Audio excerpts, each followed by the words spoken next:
こんにちは、ゆうたです。今日は記憶的ルームにやってきました。記憶的ルームとはトレンドの最先端を行くインタビューのこだわりの部屋を覗き見させてもらい、部屋についてライフスタイルを紹介するコンテンツとなっております。今回はみなとさんです。よろしくお願いします。よろしくお願いしまそしす。たらじゃあみなとさんについて自己紹介をお願いします。はい。渋谷でフリーランスで美容師をしていますみなとです。本日はよろしくお願いします。よろしくお願いします。というわけで今回紹介させていただくこちらのご自宅がワンルームということで、はい。だいたい何畳ぐらいになるんでしょうか。約18畳ですね。はいはい。平米数でいうとどれぐらいなんですかね。確か 35？ 35平米ぐらいはい。というわけで猫ちゃんもねはい。一緒に暮らしてらっしゃるというところで、はい。こだわってるアイテムたくさんあると思うので、そこ詳しくお尋ねできればなと思います。よろしくお願いします。よろしくお願いします。まず最初、じゃあこちらのディスプレイというかからちょっと紹介をしていただきたいなと思います。まずじゃあ目の前にあるこのライトについてちょっとお尋ねしたいんですけど、これはどちらで購入されたものでしょうか。これは IKEA のものですね。うんうん。なんかゴールドっぽい感じがいいなと思って買いました。うんあと邪魔しすぎずちょっとなんかシンプルなもの。夜はじゃあ結構こういう間接照明で過ごされることが多いですか。なんか照明というか部屋全体の照明あんまつけずに、ここと奥とぐらいですね。はいはいはいはい。そしたらじゃあそのお隣に植物が置いてあると思いますが、この植物は何という植物でしょうか。これは草むらっていうショップの植物で、ちょっと、見たらわかると思うんですけど独特な形をしてて気に入ってます。サボテンなんですかね、これって。ちょっと名前が難しくて覚えてないんですけど、はい、この形でうんいいなと思って買いました。はいはいはい。これちなみに置いてあるこの重機というかこの黒い台、これもまたなんか別途で購入されたんですか。これは8年ぐらい前に一番最初に使ってたテレビボードで縦にして使ってます。はい。そしたらじゃあそのお隣のテレビ台周りかのちょっとアイテムについてお尋ねしていきたいんですけど、これ4段今あると思うんですが、ここは何かどういった形でこうレイアウトされてるんですか。ざっくり、見た目の大きさのバランスとかではあるんですけど、一応、こっから3つが香りのもの、これは使ってる香水の、箱、こっちの右側に関しては、植物ゾーンでざっくりちょっと右側みたいな、こう全体で引きで見た時のバランスで決めてはいます、置き方とかは。はいはいはい。じゃあちょっと順番にアイテムの話を聞いていきたいんですけど、香り系のアイテムですかね、ここ3つは。どちらで購入されたアイテムですか。これは、渋谷のトゥモローランドで買ったキトワっていう日本のブランドというかメーカーのもので、ヒバの香り、こういうちょっと落ち着いた、香りちょっとすると思うんですけど、部屋に馴染むような落ち着いた香りですね。そしたらじゃあまたそのお隣に多肉系の植物がありますが、これは何という植物ですか。これ植物の名前ちょっと忘れちゃったんですけど、こっちのこの草むらと同様で見た目というか形が結構変わってて可愛いなと思って購入しました。植物はこう行きつけのお店というか、なんかあったりしますか。小さいもの買うときは店は決まってないんですけど、かっこいいなと思うのはこの草むらのショップとか、あとこれは渋谷のポップアップで買ったんで、物を見ていいなと思ったら買っていく感じです。そしたらじゃあその下の段行きたいと思うんですけど、ここは結構陶器のアイテムがね、たくさんあると思いますが、順番に紹介をしていただいてもよろしいですか。これが野口関西さんっていう人のもので、湯飲み、この面でいろんな柄があって、これもディスプレイとして使ってるんですけど、すごい綺麗だなと思ってます。これは、小野翔平さんのやつで、これは何かは僕も全く分かりません。素材に対してこの青ってすごい綺麗だなと思って買いました。これももう本当に見た目です。これも小野翔平さん、こっちの形はなんか友人がプレゼントしてくれたもので、またこの青と違ってちょっと暖色寄りというか、こっちの色も気に入ってます。一緒の作家さん。そのまたお隣もすごい今度は高さのあるうん、これも昔住んでたエリアの近くで三軒茶屋の、おじいちゃんおばあちゃんがやってた古い家具を扱うお店があって、そこで買いました。もう500円とか、そんぐらいです。お花を挿したりとかして使ってたんですけど、ここのバランス感でいいなと思ってここに配置してます。はいはいはい、うん、ありがとうございます。続いてじゃあこちら奥のちょっとディスプレイのお話もお尋ねしていきたいなと思います、はい、こっち側は主にどんなものを収納されていますか？こっちはメインでっていうか、まあ数は少ないんですけど、まあ、本ですね、ざっくり本、はい、はい、ここじゃあちょっと順番にお尋ねしていきたいんですけど、はい、一番右上の、はい、本から、はい、これは何のあれですか？これは A マガジンっていうやつで、まあ、ジル・サンダーのデザイナーさん夫婦が作った本、まあ、表紙からまずめっちゃ可愛いんですけど、これ限定で作られてて、まあ、いろんなところで売り切れだったんで頑張って買いました。まあ、このデザイナー2人の日常の写真とかがあったのかな。服だけじゃなくて、洋服だけじゃない、アートブックって感じなんですね、うん、結構ジル・サンダーはお好きなんですか？ジル・サンダー自体は好きなんですけど、服は一着も持ってないですじゃあ今後タイミングがあれば買おうかなみたいな。毎年買おうかなと思ってて買ってないですね。はいはいはいはい。久しぶりに見ましたけどやっぱいいですね、うん、はい、ありがとうございます。そしたらじゃあ今度下にあるこちらミッドセンチュリーのこれはアートブックですか？はい、はいはいはい。これは家具の本で蔦屋書店で購入しました。まあ、中に本当にデザイナーごとの家具が細かく、まあ、写真が綺麗に載ってて、これを見ながら家具を探してるって感じです。はいはいはい、厚さ的にも年代、ミッドセンチュリーの家具はもうほとんど網羅されてるみたいな感じですか？そうですね、まあすごい量で読むのは大変です。英語なんで全然読めないんですけど、調べながら、まあ、この家具いいなっていうのを見つけて探してます。そしたらそのお隣、こっちはパープルっていう、まあ、ファッション雑誌ではあるとは思うんですけど、美容師のアシスタントの頃に、まあ、いろんな雑誌を見てて、まあ、ヘアとかファッションだったり含めて見た時に結構まあクリエイティブで攻めてるなと思って、この雑誌を見て結構勉強したなっていうのを覚えてます。なかなか確かに結構コンテンポラリーな写真は多いですね、すごい。まあ、色合いの使い方もそうですし、ヘアとかも全部結構きついなとは思ったんですけどきついまあなんかこの中の要素をうまく取り込めたらおしゃれな部屋作れるんじゃないかなみたいな、はいはいはい、そんな感じで買ったのを覚えてます。ありがとうございます。はい。そしたらあとその下にあるこれスケートボードの板ですか？はい。今は全然もう乗んなくなっちゃったんですけど、まあ、これもアシスタントの時気分転換に夜中とか乗ってて、友達とでその時に使ってたもので、まあ、今乗んなくなったのでもうディスプレイとして使ってるみたいな感じで、まあ、このエムロティっていう人なんですけど、アメリカのまあスケボーをやってる人でペンでこのまま描いたやつです。だから乗って削れちゃったやつはもうペイント剥がれてるっていうか、ペイントというかもうペンのが剥がれちゃってるものです。ちなみにその、下にも本というかビジュアルブックもこれ引いてありますが、なんでこれは引かれてるんですか？これはまあスケボーを直に置くとちょっとまあ傷ついちゃうかなっていうのもあって、まあ、この女性たちちょっとかわいそうなんですけどこの写真というかこれも好きで、まあ、見えるように置いてるっていうのと、まあ、一応顔はギリ外してます、はいはい、潰れないように。こっちの本がビームスが出してた年代をごとに分けた服の説明がめっちゃ細かく書かれてる本で、この時代はどういう服を着ていたかとか、どのブランドはこういう風に作られたとかすごい細かくて、当時もまあすごいおしゃれになりたいなと思ってたんで勉強してました。はいはいはい。まあ、美容師の仕事をしてるんで、まあ、服好きなお客さんもよく来るので、まあ、今の子たちってこういうのを着るんだとか、この時代の感じで着てるのかなとか思いながらたまに見返してやってます。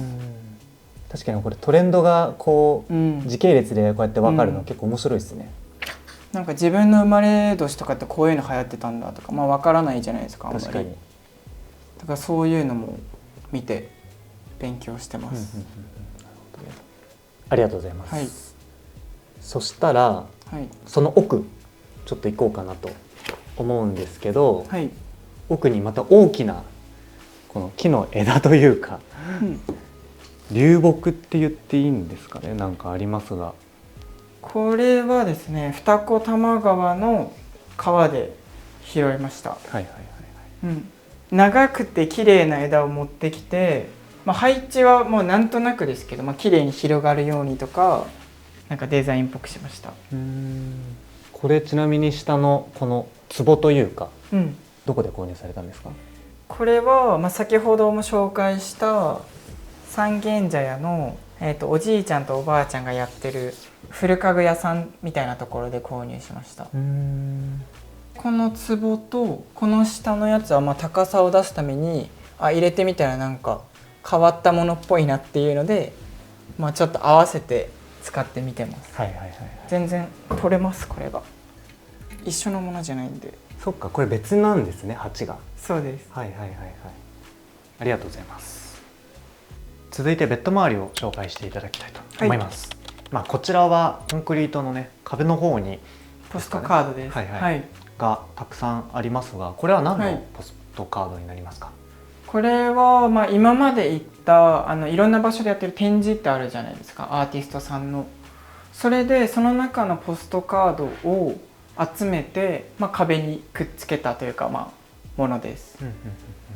で印象的だったのがこの人、ここの2つがクリスチャン・ボルタンスキーっていう人の展示で、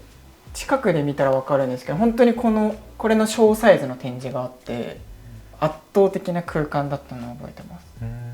でこの隣がリー・ウーファンっていう人の展示で、なんかその絵もすごい素敵で印象的だったなっていう感じです。どれもこの写真1枚でもそうですし、綺麗だなとか、見ながらこの人の展示行ったなっていうのを思い出しますね、これを見ると。そうですね、これちなみに、これポストカードすごい全部均等に飾ってると思うんですけど、この辺はちゃんとこだわってここはレイアウトされたんですか？実はこのポストカードの幅、僕のこの手の長さでこっからこれで全部均等に測って測りました。メジャー使うよりこっちの方が早くて。コンクリートの壁だと結構これポストカード飾るの結構難しいですよね。これどうやって今？これはなんかネットで見つけたくっつき虫みたいなのがあって、こういう粘土性のあるなんかガムに似たようなやつがあって、これを裏目につけて指で測ってこうやってキュッと押し込むとくっつきます。たまに落ちてきますけど、なんだろう、この粘着力が強いんで、コンクリートの壁とかにこういうのやるのって結構おすすめかなと思います。確かに。もう100円もしなかったと思います。ちっちゃいの。それだったらすごいなんかやりやすいですね。すごいいいです。ありがとうございます。こちらがメインのリビングスペースというか、ソファースペース、ちょっと紹介していただきたいなと思うんですけど、まずじゃあベンチからちょっとお尋ねしたいんですが、これはどちらのものでしょうか？これはピエール・ジャンヌレのベンチですね。普段はもう全然座らないんですけどずっと前から欲しくて、頑張って奮発して購入しました。結構お高いですもんね。ヴィンテージとかオリジナルではないんですけど、リプロダクトでもの値段はやっぱしました。結構もともとピエール・ジャンヌレはお好きなんですか？本で見たりとか、買えないなと思ってショップで見たりとかオリジナルを眺めながら、それをこう積み重ねていって、自分家にちょうどスペースがあったんで、欲しいと思って買いました。どうですか、座り心地とかは？座り心地は、良くないですよ、あんまり。良くないですか？眺めてるぐらいか、猫がいるかぐらい。友達来た時に、ちょっと座るかなみたいな。普段は自分からずっと座ることはあんまりないです。そうなんですね。たまに。ちなみに普段座られる時はじゃあこっちのお隣のラウンジチェア多いですか？これはそうですね。普段家にいて、ゆっくりする時とかは絶対これで、メトロックスっていう家具屋さんのアカプルコチェアでちょっと揺れるタイプのものになる。座ってみるとなんかこのコードが意外とフィットしたりとかして結構座りやすいです。結構おすすめ。テレビ見たりとか、疲れてもこうやって動けたりするんで。ちなみにこちらの椅子の下に敷いてあるうんサークル型のラグ、はい、ここがどこで購入されたアイテムですか？これもメトロックス、この椅子を買った時に、一緒で、ついてくるよってことだったんでラグ購入したんですけど、もともとこっちっていうかここのスペースに大きいそのペルシャ絨毯を敷いてて、でそれを捨てたので、あんまりこの床から邪魔しない色味がいいなと思って同じような系統の色を買って使ってます。やっぱこの椅子って僕見た目もすごい好きで、この黒の線がすごい特徴的だと思うんですけど、これをより目立たせるために、絶対白というかメリハリのある色の差でこれをよりよく見えるようにっていうバランス感ですかね。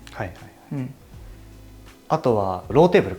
はいがありますが、はい、これはどちらで購入されたものでしょうか？これはちょっと忘れちゃったんですけど、これも上京したての時に買った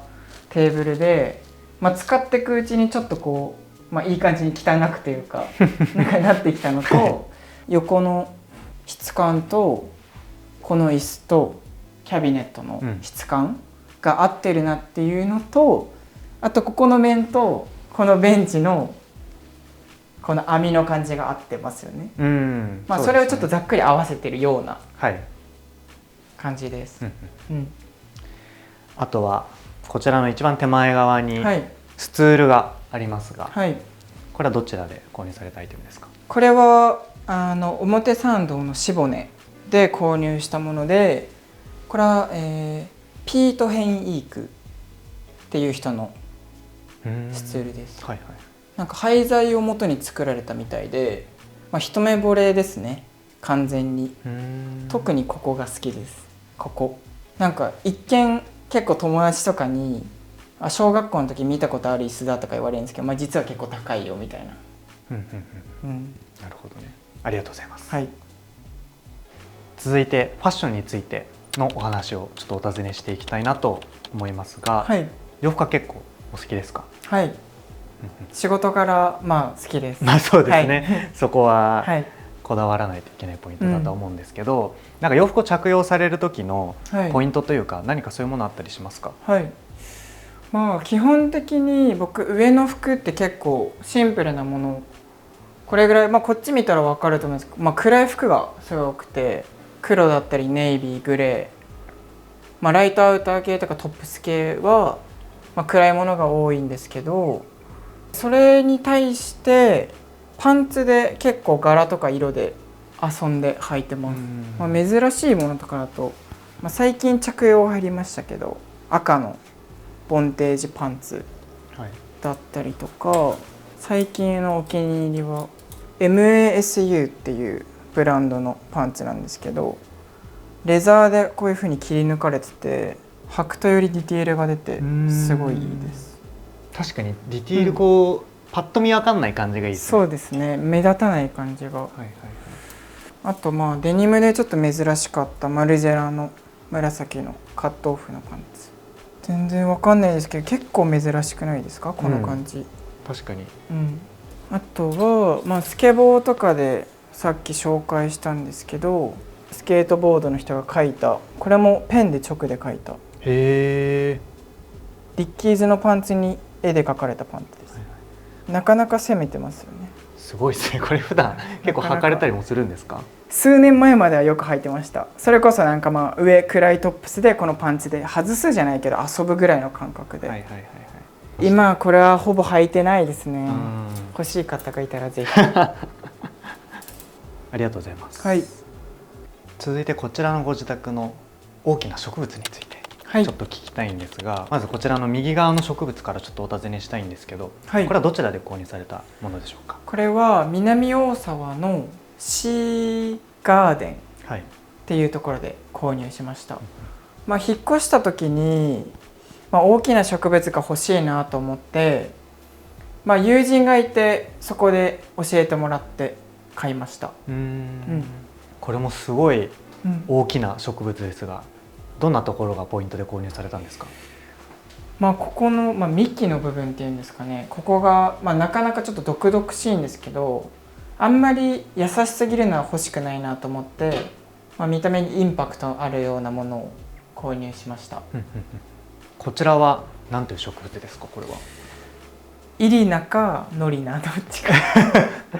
ここがすごい特徴的なんですよね。この下の部分がもうそこからもう大量に葉がこうファって生える。この子はめっちゃ元気です。これとてつもなく伸びていきます。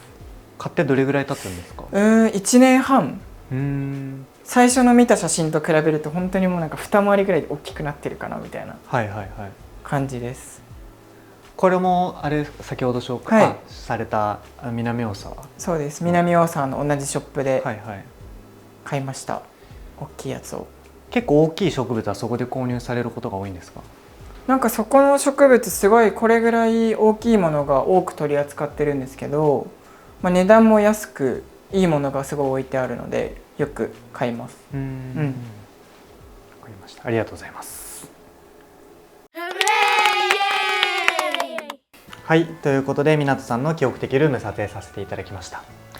最後にちょっと軽くお話をお伺いしようかなと思うんですけど、このお部屋のコンセプトを言葉で表現するとしたらどんな部屋ですかみたいなところをちょっとお聞きしたいんですが、いかがでしょうか？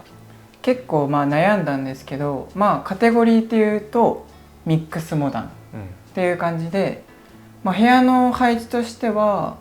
一点一点のものを際立たせるというか、程よい余白感があって作っていくっていうような感じです。あとあれですよね、部屋のこう、トンマナというか結構色とかもすごい揃えられたりしてますもんね。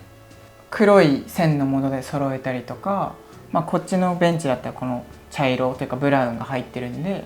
ベッドだったりとかテーブルだったりでちょっと色味の合わせ方はしてます。ちなみにこういう普段家具とか雑貨とかを購入される時って、なんかよくチェックするブランドとかセレクトショップとか、なんかそういったお店とかなかったりしますか？ショップか。ショップは結構ほんとバラバラなんですけど、やっぱネットとかで調べつつ、このショップがこういうポップアップやってるとか、このデザイナーの家具を置いてるみたいのを調べて、そこから向かうことが多いかもしれない。結構バラバラですね。じゃあ本当にいろんなところで割と購入されることですね。ありがとうございます。そしたらじゃあ最後に湊さんの方から何かお知らせだったり告知があればしていただければなと思います。本日はありがとうございまし